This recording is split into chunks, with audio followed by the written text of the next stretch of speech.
Hello everyone. Today we are going to start our syllabus of algebra. Now first chapter is what? Sets and function. Now in this chapter first we consider sets and then we consider functions. Now here in this lecture we are considering definition of set, its examples, some remarks, etc. Now first consider definition of set. In mathematical language, what is definition of set? A set is an unordered collection of objects called elements or members of the set. What this definition says? Set is unordered collection of objects. What is this unorderedness? Unorderedness means what? There is no necessary that this object must come first, this must come second. Like this, there is no any restriction. That is, it is an unordered collection of objects. Now what is this objects? For example, if we have set of books, that is one book of mathematics, one book of electronics, one book of statistics, etc. There are some books and we can say that this is a set of books. This is example of set. Like this way there are many examples like set of peoples, set of some apples, set of fruits, set of flowers, etc. This is what definition of set. Now a set is said to contain its element. Now first remark is that to denote that A is an element of the set capital A, we write A belongs to capital A. Symbol that we call it as a belongs to capital A. Now second remark is what? To denote that A is not an element of the set capital A, the notation is A does not belongs to capital A. These are the notations whether that element is in that set or not. If that element is in that set, then we write it as A belongs to capital A. And if that element doesn't belong to that set, then we write it as A does not belongs to capital A. These are the two notations. Now next remark is, here uppercase letters are used to denote sets and lowercase letters are used to denote the elements of the set. Now here above in first remark what we have studied, small a is an element of the set capital A. Here A is one element of set capital A. That is, if we have set, then we can denote it by some uppercase letter, and if we have element of that set, then we can denote it by lowercase letters. This is definition of set and some results on that sets. Now second is what? Roster method. What this method says? The notation collection A, B, C, D represents the set with the four elements A, B, C and D. That is, this is what? This is one set. And how we denote it? What is this notation? Here we consider two braces and that encloses four elements, that is A, B, C and D. This is one way of describing a set and this is known as a roster method. That is, if we have one set, then we can, by roster method, we can write it as collection A, B, C, D, and this is what roster method is. Now here are some examples of sets. What is this first example?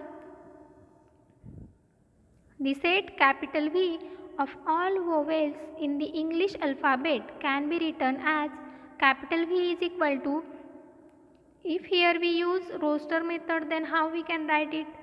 It can be written as capital V is equal to collection. Now you all know vowels in the English alphabet. What are that?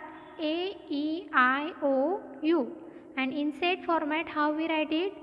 capital V. Capital V is notation for that set, and these are the elements of sets. What are that? A, E, I, O, U. And how we write it?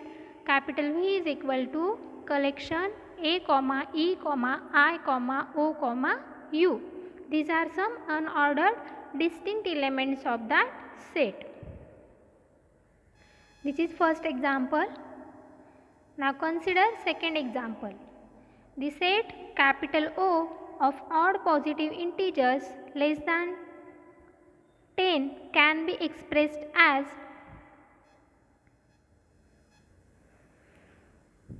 capital O is equal to collection 1, 3, 5, 7, 9. These are the odd positive integers less than 10, and this is our set capital O. And what are its elements? 1, 3, 5, 7 and 9. This is our second example, and here which method we used? We use roster method to represent this set. Sometimes the roster method is used to describe a set without listing all its members. That is, in above two example, what we done? We listed all that elements, all the vowels in English alphabet. In second example, we listed all the odd positive integers less than 10. Similarly, if we have big sets. Suppose for example, set of natural numbers. There are so many natural numbers. If anybody tell you to write down all the natural numbers, is it possible?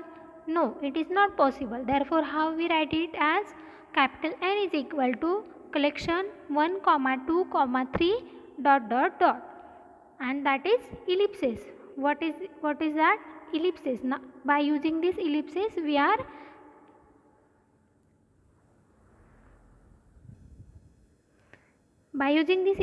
we write this set capital N, and this is one way how we can write the set in the form of roster method.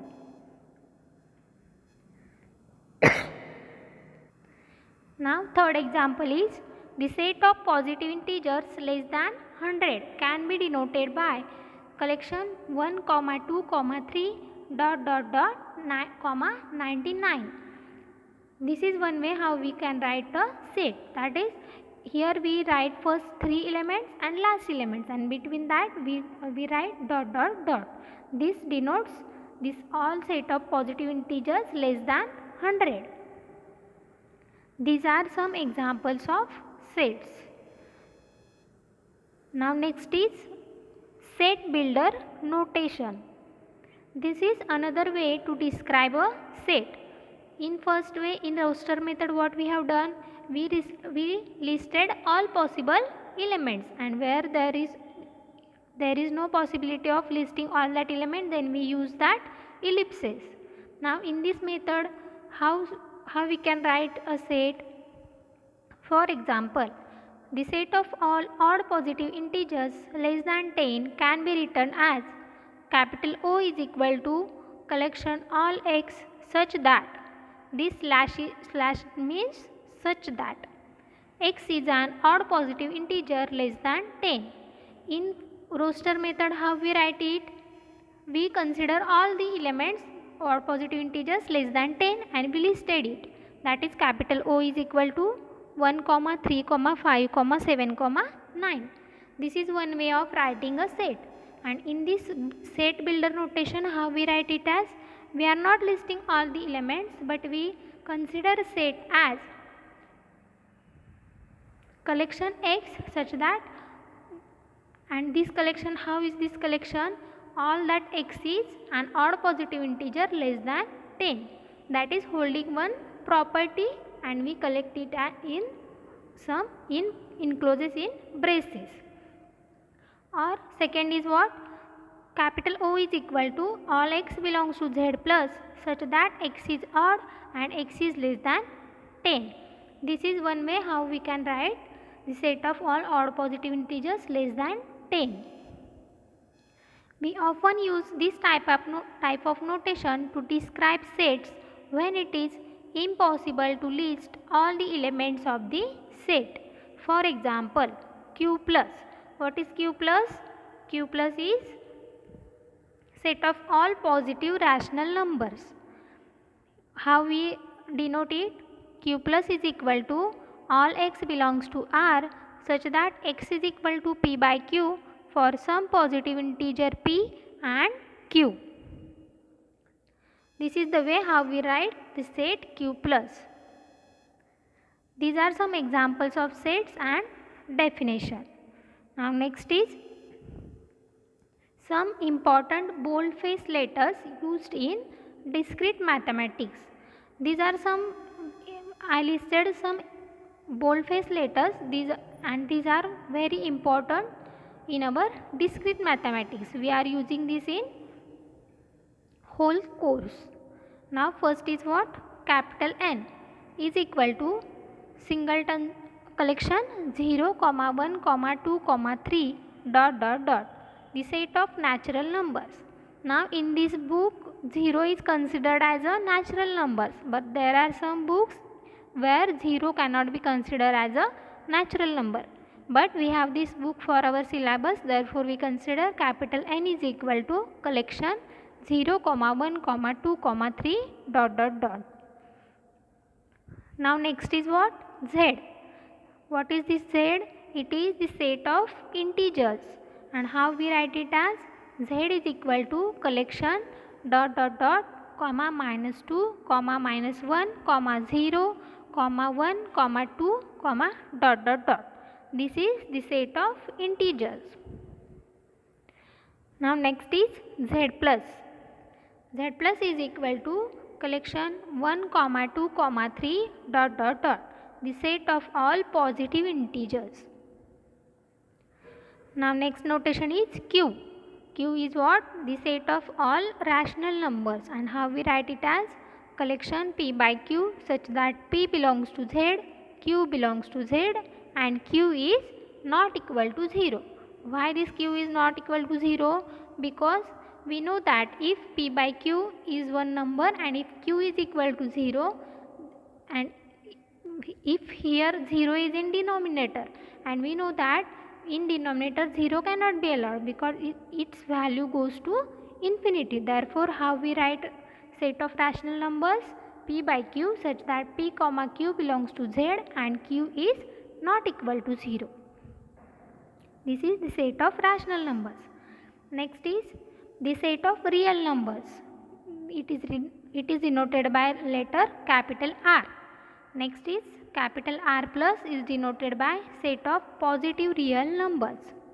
And next last one is C, and C is equal to the set of complex numbers. That is, to denote the set of complex numbers we use notation capital C. These are some notations and these are important for our course. We are using it many times. Now next, recall notation for intervals. Now you all know about intervals. We recall it in this session. Now consider close interval a comma b, that is these brackets are, if we use square brackets then we say it as a close interval. And this first is close interval a comma b is equal to all x such that a less than or equal to x less than or equal to b. That is, in this close interval a comma b, we allowed all the points in between a comma b and a and b. That is, we allowed here a and b also. Now next is what? Close a comma open b. Open b, if we use round bracket then how we read it? It is read by close a open b, and this is equal to all x such that a less than or equal to x strictly less than b. What is this strictly less than? That is, we are not allowing b here. We are taking only elements a comma, all the elements between a comma b, and we are not allowing this b element. Now next, third is what? Open a close b. which is equal to all x such that a is strictly less than x less than or equal to b. Here we are not allowing a and allowing all that element between a comma b. Now next fourth is open interval a comma b. Here we allow all the points between a comma b excluding a and b, and this is what open interval. And in this next note, close interval ab, this is called close interval from a to b, and open a comma b is called open interval from a to b. These are the notations for intervals.